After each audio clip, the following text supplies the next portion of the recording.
Hi, Dave. Thanks for joining me today. I hope you're having a lovely summer. Hi, Hannibal. Yeah, it's been lovely. It's been a little warm, but I think that's true across the country. So, Absolutely. Really looking forward to this conversation, which is part of an executive series here at Payments called The One Thing. So, to start things off, I mean, we'll dive right into the topic. What is the one thing you are always asked by clients? Or maybe we can narrow it down to this year. Where has demand been concentrated the most?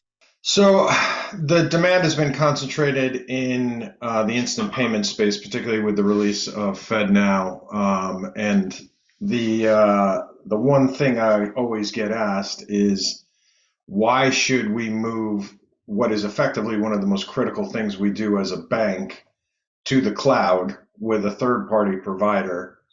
And why should we do it with you, right? So I think there is this inherent kind of and understandable, frankly, concern that this is such a core, critical part of a bank's obligation to its clients. It's something they can't afford to get wrong.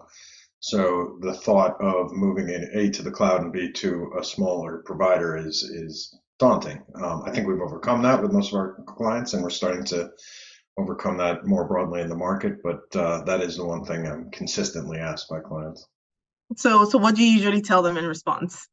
There is almost a need to move to the cloud in order to enable the types of changes that they're trying to enact throughout their payments landscape, right? When you look at dealing in an instant environment, dealing with fraud and compliance and liquidity and all the issues associated with processing a payment in 5 to 10 seconds, depending on the market, that's a lot to bear, particularly in a traditional technical architecture. Doing it in the cloud, I think, creates a lot more flexibility, creates a lot more processing power, and I think enables them to adapt their payments ecosystem to address those enhanced needs. So it's very difficult for any single bank to make the investment required to achieve those levels of speed and processing power on their own on premises. So the cloud makes a lot of sense. And I think we also, frankly, point to the fact that we're processing, hundreds of millions of transactions a year. Um, we're doing it for some of the biggest banks in the world. So it's a proven platform. It's a proven process that we're now bringing to the US. So there is a good track record there. Yeah, and Dave, you mentioned fraud, which, as we know, has really been amplified in the last 2 years with more people coming online and more businesses using. Can you talk to us a bit more, maybe zero in a bit more on the security aspect of what a cloud native platform offers businesses and how that has helped, navigate the last, I'd say, couple of years with increased digital fraud? Yeah, I mean, they're two somewhat separate but related issues. I think first on the InfoSec front, there are huge concerns, obviously, on InfoSec. Banks are a natural target for fraudsters and cyber criminals, and that requires a massive investment on their part to fight that type of those types of attacks. You see the cloud providers like AWS, like Microsoft Azure, like Google Cloud, investing billions and billions of dollars in those infosec strategies and environments more than well, except for perhaps the very largest banks can afford to spend on the same levels of security. So I think that's the first point.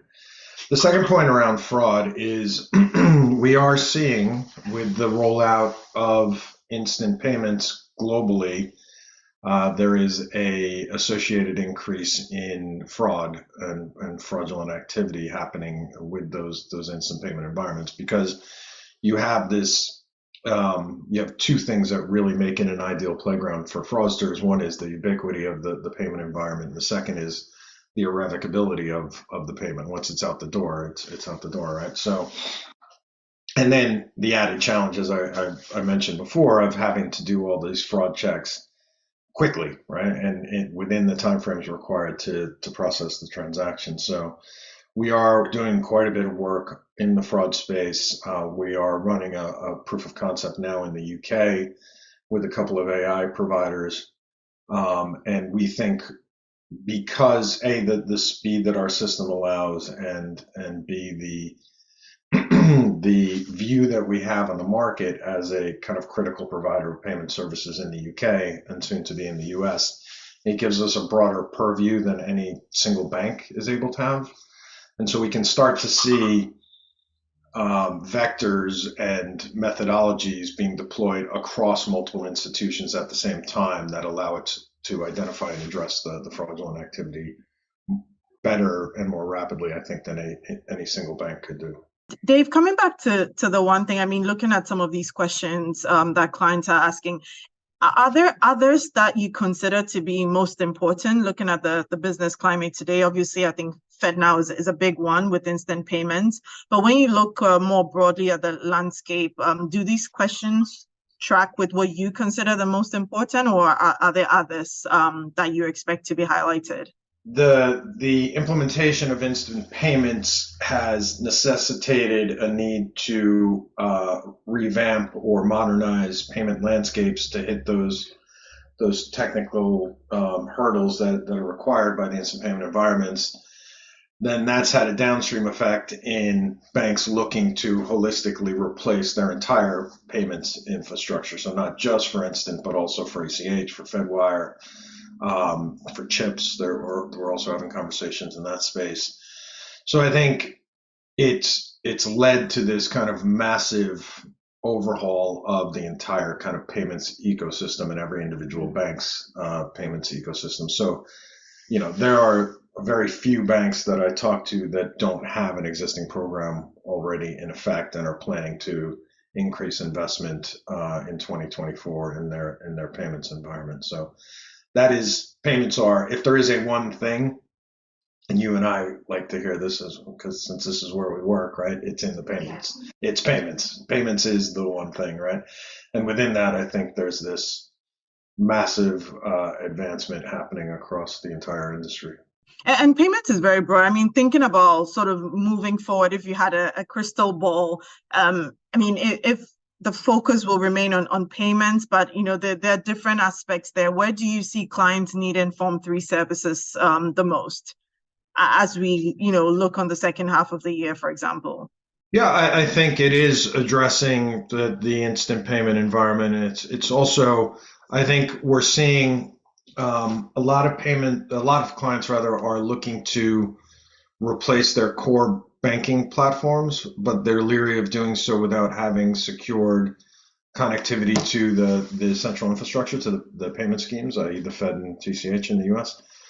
And so we're working with a lot of clients to come up with strategies where we can help them insulate themselves from exposure to that last mile connectivity, secure that for them, and then they can start to change out the jet engine while it's in flight, if you will, right? So we're having a lot of those conversations, and I think, frankly, the latter half of this year is going to be focused more on a lot of planning and budgeting for spend and resources and projects for 2024.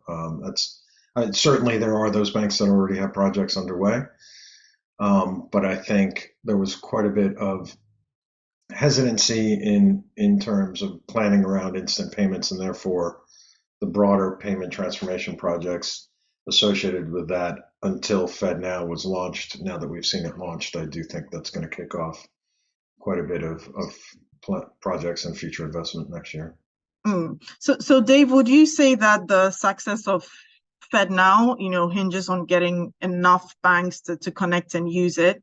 I mean, talk about bank connectivity, and with TCH, I think the figures I saw was that since it launched in 2017, there are just about 300 banks that have connected, so which is quite low compared to the number that can be. So would you say that is also the one thing, or top of the list of helping this new service be more successful? Yeah, I do. I do think that FedNow has made its case around ubiquity, right? Because there was a lot of question as to why do we need another instant payment system? We already have TCH RTP, And the response from the Fed was that it's just not ubiquitous enough. It's not allowing enough reach into particularly smaller banks in the U.S. In response, I think the TCH did a good job in ramping up adoption and increasing the number of institutions that were part of the OTP network.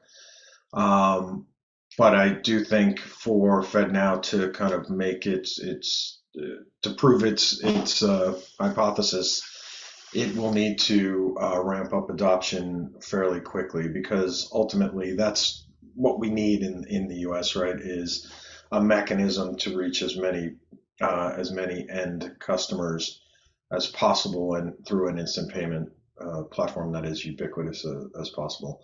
There will always be a place, I think, for the TCH RTP system and for FedNow.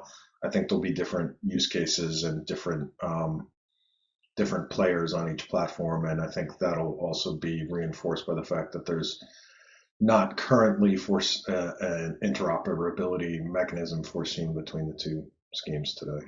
Dave, as we wrap up, I know you've worked in the UK, covered the space. How would you, when you look at the two environments or the two markets, the UK and the US, are there any differences or similarities that stand out to you? Looking at, for example, the instant payment space, for example. I mean, it's hugely different, right? I think, faster payments is now looking at its second iteration through the NPA program in the UK. It's taken a while to ramp up, but we do see levels of ubiquity and volumes going through faster payments in the UK that we are years away from in the US. So we're behind. I mean, I think everybody acknowledges that the US in general is behind in the instant payment space, and not just to the UK, even to much newer comers like India and Brazil, who've recently rolled out very effective, very ubiquitous platforms there. So I think that now there is also an enormous difference between the US and the UK that has to be acknowledged, in that it's a much bigger market with far more players, right? We have 5,000 banks. In the UK, it's a much smaller environment. And I think we also need to recognize that the US system encourages competition, right? You have this TCH versus Fed dynamic, right? So, which is good in the sense that competition breeds advancement and effective pricing and all of those good capitalistic things, but it doesn't allow for central banks like SEPA, for instance, to mandate the usage of any particular system. So the schemes will need to make their case of their own merit rather than just being the banks being forced to use them. No, it's very, very interesting, Nancy. I mean, we often look at the UK, US, because as much as there are differences, there can be similarities there as well. Well, Dave, thank you so much. Really appreciate you making the time. It's great talking to you. Thanks for the insights. No, really appreciate it, Hannah, but I appreciate the time.